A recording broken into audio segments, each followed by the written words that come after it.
Alors du coup, on a implanté le trèfle sous couvert de métail tardivement suite à une année de sécheresse. Donc logiquement, on aime bien implanter nos prairies, on va dire les premières aux alentours du 15 août jusqu'au 15 septembre, grand maximum. Et là, en l'occurrence, au 15 septembre, il n'était toujours pas possible d'implanter par rapport à la sécheresse. Donc du coup, une fois passé cette date-là, on a pris la décision de l'implanter sous le couvert de métail afin de la protéger d'hiver. Donc on a implanté en 2 fois parce que le métail, on cherche à le mettre un peu plus creux que les petites graines. On va chercher à le mettre à 2-3 cm de profondeur, tandis que le trèfle, on va le semer en surface. Sur la parcelle, on a implanté triticale, vesse et pois. On a mis 60 kg hectare de triticale, 30 kg hectare de vesse, 30 kg hectare de pois. Et ensuite, au second passage, on a mis 25 kg hectare de trèfle violet.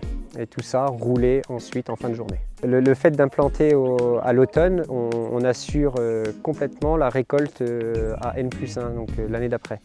Que si on avait attendu 4 mois pour implanter au printemps, on n'aurait pas pu récolter l'année d'après.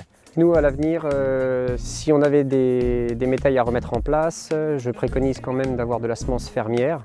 Même si ce n'est pas la totalité des semences, comme là en l'occurrence sur ma parcelle, le triticale représentait 50% des semences, donc d'avoir de la semence fermière au niveau économique, ça a un coût quand même moindre. Pourquoi pas ensuite voir à implanter éventuellement les prairies sous couvert d'une céréale, un blé, un triticale, ce sera à réfléchir et peut-être à mettre en œuvre. Donc chez Guillaume et Eline, on a décidé de faire cette pratique-là justement par rapport au sec et du coup qu'on n'avait pas réussi à implanter les légumineuses avant. Et les semis sous couvert pour des prairies longue durée, on sait faire, des prairies multi-espèces. Les légumineuses, on a beaucoup plus de questionnements. Donc c'est ça qu'on voulait vraiment observer ici. Là sur l'exploitation, donc il y a une parcelle qui était en trèfle violet et l'autre en luzerne. On est satisfait parce que c'est des parcelles qui n'ont pas trop de salissement, qui ont une densité complètement convenable et que pour le trèfle violet, ils ont réussi à faire une coupe de foin derrière la récolte de métail dès la première année, de bonne qualité. Donc pour nous c'est satisfaisant. L'objectif c'est de ne pas pénaliser le bilan fourragé de l'année suivante en récoltant début du printemps le métail avec une certaine quantité. On espère en général au mois d'avril entre 4 et 5 tonnes de matière sèche et une bonne valeur alimentaire. Et en fait après ça laisse place soit à la prairie, soit aux légumineuses qui sont implantées en pur pour pouvoir faire d'autres récoltes pendant le printemps, pendant l'année.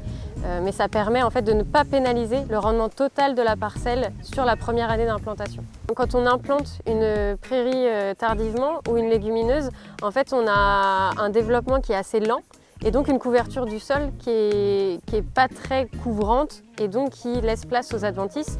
Donc l'avantage de le faire sous couvert, c'est que les adventices en fait n'ont pas de lumière, donc du coup ça limite le salissement.